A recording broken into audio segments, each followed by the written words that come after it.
Let's talk about swimming in city waters. You know, I was reading the Wall Street Journal this week. Actually was, but only because it's included in my Apple Music subscription. I do not actually subscribe to the Wall Street Journal. I'm not that fancy.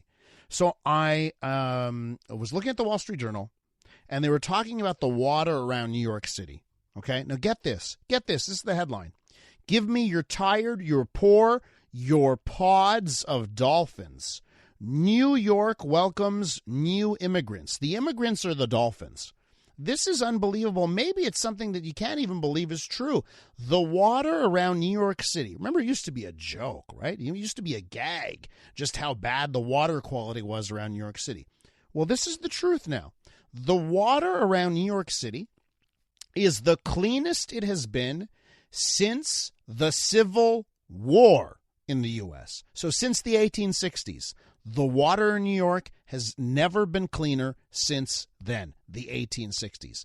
And that has led to dolphins returning to New York City waters. And as I started to read the story in the Wall Street Journal, it tells the tale of a guy that's swimming in the water, okay? And all of a sudden he thinks he sees sharks. Then he realizes it's dolphins. And then he believed that it was the cannabis he took that was causing the effect. No, it turns out it's actual pods of dolphins. Now, it has always struck me as interesting that around Montreal, you know, we have a city that is surrounded by water. And it seems like we cannot take advantage to our waters as much as we should.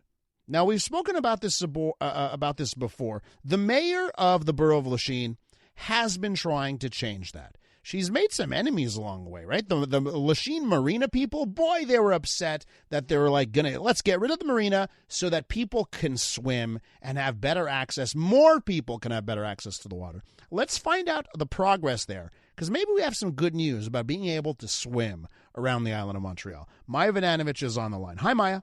Hi, Eli. It's so nice to hear some funny things. Yeah. It's so nice to have you. It's nice to make it light. Yeah, absolutely. And you know, to me, you know, I really do find it's a shame. You know, like I live near the old port, okay? And I find it ridiculous that there's not a place that I can have access to water. You know, I mean, I really do find that a little ridiculous. And I know we've talked about it in Lachine, same thing. You went through some strife there because the people that had their boats at the marina obviously not happy about it. But I guess you're playing the percentage here. I can make 200 boaters happy, or I can make tens of thousands of Montrealers happy. Exactly. What's the progress? What's going to happen next summer? Well, actually, this fall we're already starting work. So we're going to be putting in infrastructure for fresh water to be brought into the park and for a real sewage system to be brought in.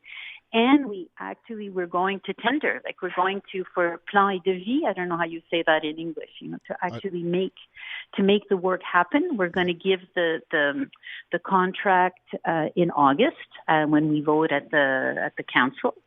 And so work will be imminently starting to do the plans to restore the waterfront, to reuse the docks, and to make room for swimming. So because for the last 2 years, we've been testing the water, and it's really, really good between Parc René-Lévesque and the former marina. In that bay, it's 5 meters deep. So you do not touch any algae, and there is just enough current, so that the water is fresh because it connects through a tuyau, a pipe to the rapids. But there's no rapids there, right? You're protected from the rapids. And when you swim there, it's like you're in the middle of a lake. So you're like in the Laurentians, but you're 15 minutes from downtown. Oh. So it's amazing. And I understand why the boat owners are really mad, because it's really an idyllic space. So, but we still need permits, federal, it's insane how much in how much ministères we have. We have to go through Fish and Oceans Canada, Transport Canada, Infrastructure Canada, Environment Canada, and then there's Environment Quebec. Oh, I love to hear politicians complaining about bureaucracy. I love it, Maja. I love it so much. I want to make it simple, and it's so hard to make it simple. And so you have to jump through all these hoops. And we had a meeting yesterday. We had all the nautical clubs, the cultural events, like people, and Parks Canada was there last night with us. And we were, and Parks Canada is saying, Parks Canada and les Grands Parcs de Montréal, who are doing the contract, they're saying, boy, we need a unique interlocuteur. We need to speak to one person at the government, make it one person at the federal, one person at the provincial, so that we can move forward. It's so long. Again, Maja, all of your points are well taken, but the irony of having government complain about bureaucracy is the best thing ever. I love hearing it. Anyways, let's get back to the plan here, because I want to talk about just the vision. So yes. Is this will this be like a sandy beach area? Like how will eventually how will it look like if you want to jump in? Yeah, I'm going to jump in because I went to see just recently, I went to Kingston to see the Breakwater Park project. And that is an inspiration for us, for Les Grands Parcs, because it's 5 meters deep, right? So we're not doing a sand beach that's going to be going into the 5-meter deep water. We're going to have docks, so like platforms.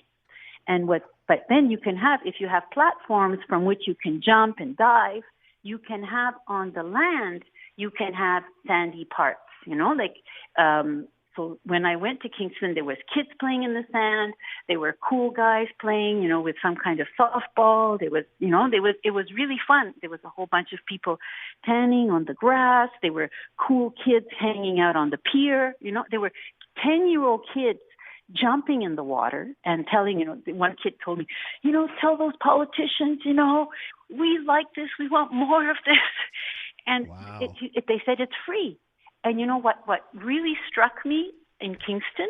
That they just had a panel up there saying, kids are your supervision as parents, supervise the kids, but there was no lifeguard.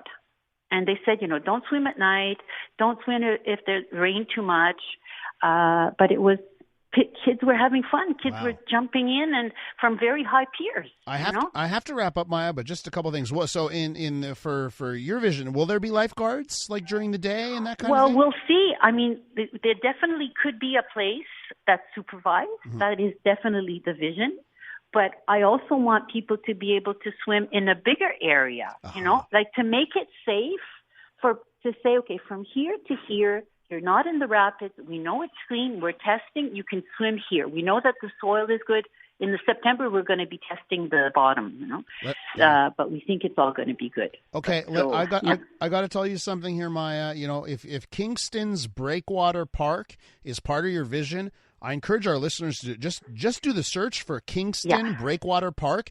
They have a round the clock. They've got a live webcam of Breakwater Park that I'm looking at right now, and the website for Breakwater Park, it goes through everything. Oh, and let me tell you, okay, so there's no off-leash dogs. That's on the list of prohibited. I just wanted to check that out. But anyways, if people want to see this, if that's the vision, oh boy, I think we're up for something special. Maja, I know you're going on vacation. You have a great vacation. Thanks for coming on. Thank you very much. Bye-bye, Elias. Maja Vodanovic is the mayor of the borough of Lachine.